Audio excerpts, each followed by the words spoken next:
we're going to be going through today my daily vlogging experience for 2025. So this is actually the third year. If you're brand new, in the month of November, which is like historically NaNoWRIMO novel November, basically writers be writing in November. And since 2023, I have taken on the task of doing daily videos in the month of November, very much inspired by Heartbreathings and Kate Kavanaugh, who used to do, Heartbreathings still does daily videos in the month of November.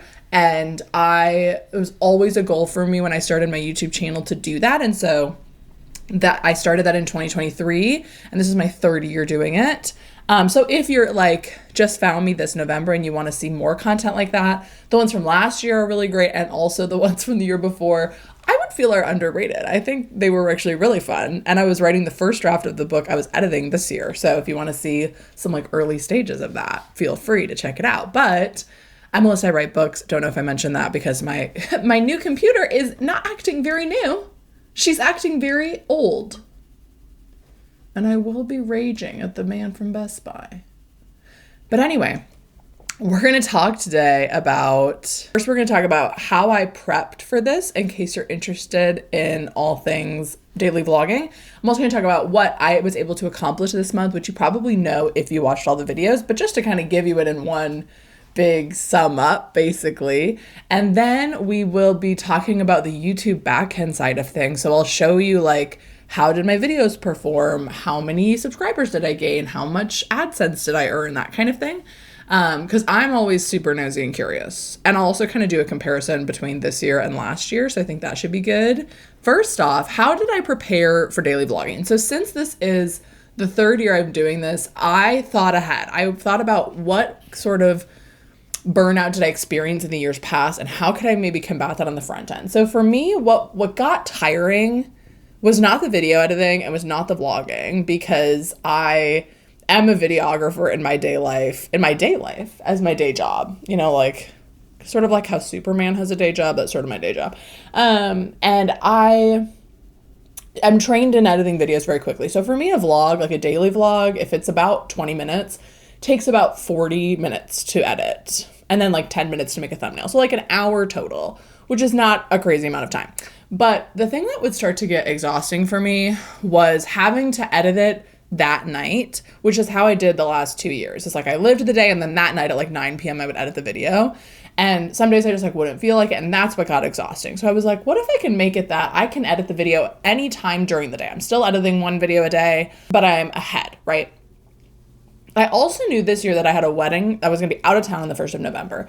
So I was okay, how can I get ahead of this? So before November, I filmed 2 sit-down videos, one that would go up on the 1st of November and one that would go up sometime during the month of November, right?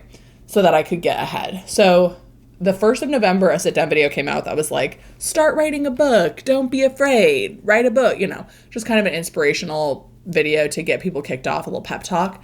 And then starting the last week of October, I was actually filming a vlog that was getting ready for November, starting November, including November 1st, that I posted on the second day because I knew that on November 1st I wasn't going to have a lot of time to vlog. So I pre-filmed a little bit for that first vlog.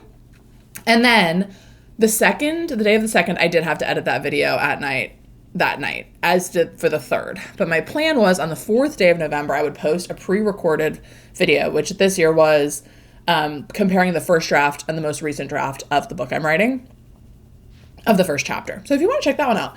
So I posted that. And in doing that, I was able to get a day ahead. So at that point, I was filming on Monday and that video would be posted on Wednesday. So I had all day Tuesday. Whenever I had the time, I would edit that video. And typically my editing schedule during the month was, there's an hour between 3 and 6, or not, it's not an hour, between 3 and 6. I know I just have low energy and I'm working at that time, but usually that's when I'm done with work. I'm working remote. So right at 5, I don't have to drive home or anything. And so I would typically, during that dead zone is when I would edit the video, because I know that video editing is a low energy task for me. That wasn't always the case. Sometimes I edited them in the morning. Sometimes it was right before they were posted, but for the most part, I edited the video like on the day before. So I was always a day ahead, and that really made it feel like I wasn't even daily vlogging, because if you just found me in November, I do post pretty much 3 times a week, 2 to 3 times a week, most of them being vlogs. So like posting frequently and editing frequently during the day is not new to me. And so like doing that, it was just doing it every day instead. So it felt less like a challenge in terms of the video editing until probably the last week. Then I got a little sick of like, okay, I got to sit down and edit this video, you know? But that's how I prepared in terms of video. And then also I had a Q&A that went up that I did film and edit. So there was one day in November that I filmed and edited 2 whole videos, and that was kind of exhausting. But so then for the last week of November, I was filming on a Monday and that would go up on Thursday. So then what ended up happening is I got super ahead. So then the last video of the month could be like a 3-day vlog that was a little bit bigger and juicier and had more content, which I liked to do to vary up. Like we've had a lot of 1-day vlogs, like let's get one that's a couple of days. So I was really happy that I did that. And that's kind of how I prepared. I also had all of my assets. Like I got a bunch of new music from Epidemic Sound. I did make a Spotify playlist actually with a lot of my music in it because I've gotten that request a few times. So I will link that. And so it has not all of the songs, but a lot of the songs I use. They're mostly from one artist, Kaylee. I don't remember her last name. I'm so sorry, Kaylee. But I will link that down below if I remember. But that was kind of the plan, so that I would have new music. And also about halfway through, I did go find more music because it's like, girl, hearing the same songs 25 days in a row, like if I'm getting sick of it, you're getting sick of it, you know? So I did get some new music. In terms of what I actually wrote this month, it was kind of a wild card. In all of the other years that I've done a November writing challenge, specifically NaNoWRIMO, I was, doing the normal thing where you start on the first day with the first chapter and you write a new book that you've outlined but have no drafts of. And so I did that for 2022, which I didn't vlog, but 2023 and 2024. And both 2023 and 2024, I was dictating. So I was getting like massive word counts. Like I'd get like 3,000 words in half an hour doing dictation. And then like I would get most of the way through the book in the month. But this month was very different. I started out the first, 2 days writing a fantasy novel because I knew that I had an edit letter coming from a mentorship program that I'm a part of. So I'm a part of the Smooch Pit mentorship program, and I was waiting on an edit letter that I knew was coming sometime in the first week of November. But I kind of, in my head, I was like, it'll come on the 7th. So I'll have a full week where I can write like 2,000 words of a fantasy novel a day, which is the second book in fantasy duology that I wrote the first book of in like August, September, October. If you're curious, there's lots of vlogs about that as well. And so I just kind of started writing the first book, knowing I was like, if I was lucky, I would get through Act 1. And I was not lucky. I got my edit letter on the Monday. November started on Saturday. I got the edit letter on Monday. And from there, it was really taking in sort of what ended up being a pretty massive revision that I'm still in the middle of. So I took the first week, I was really looking at the edit letter, making a revision plan. I read through the book. I made my own notes. I made my own revision. And then by the second week, I was jumping into it. And then I think I got through about 16 chapters. It ended up being about 30,000 words of the revision that I ended up completing in the month.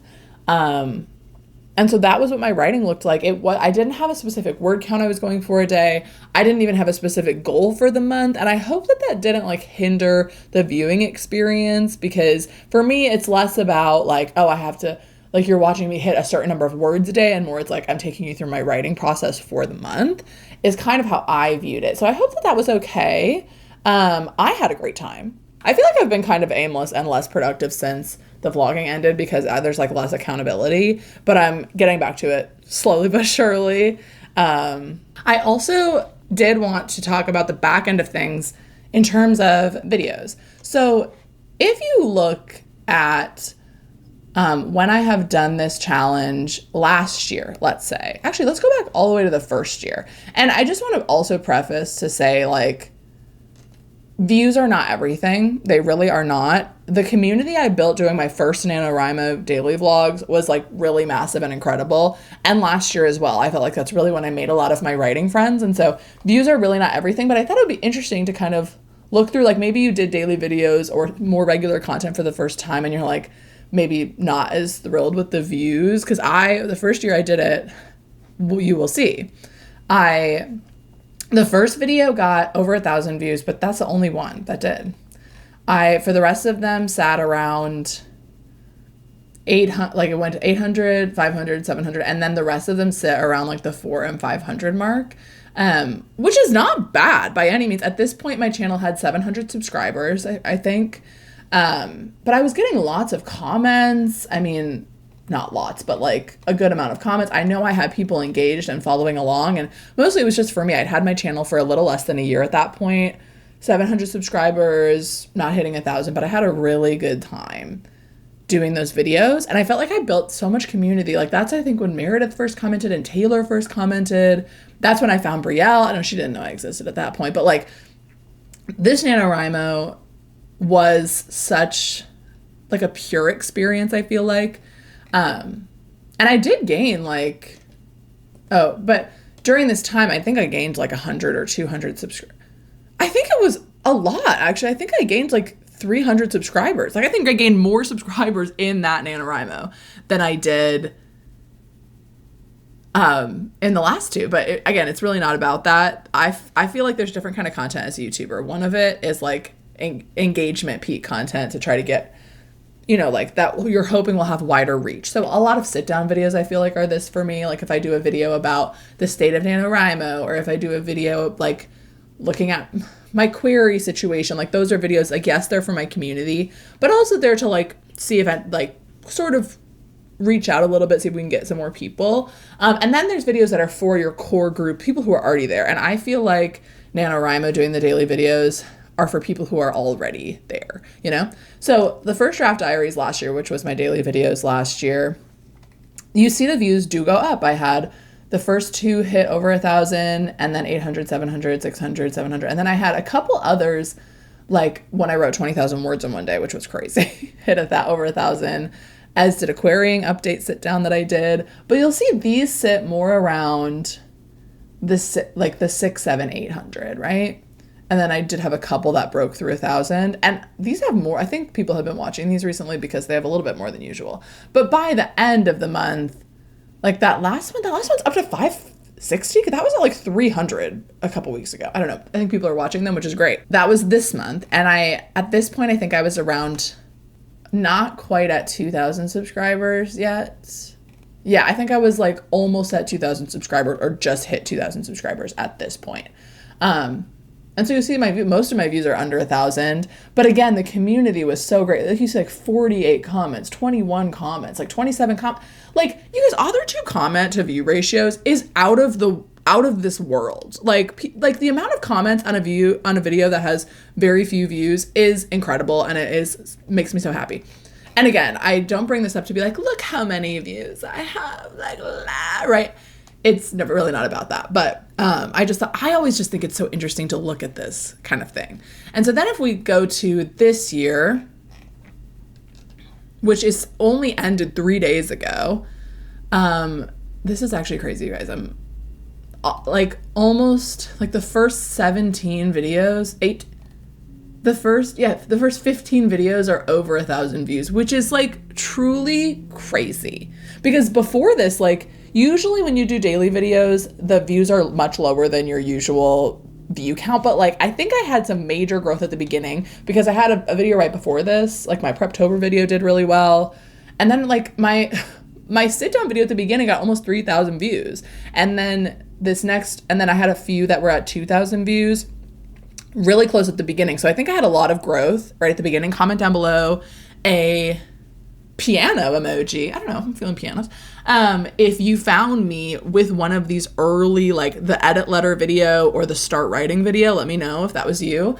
And then I think because of that growth, like it just kind of sustained because I gained subscribers for doing the daily videos. Then I feel like the daily videos got better views than typical, which is unusual for me.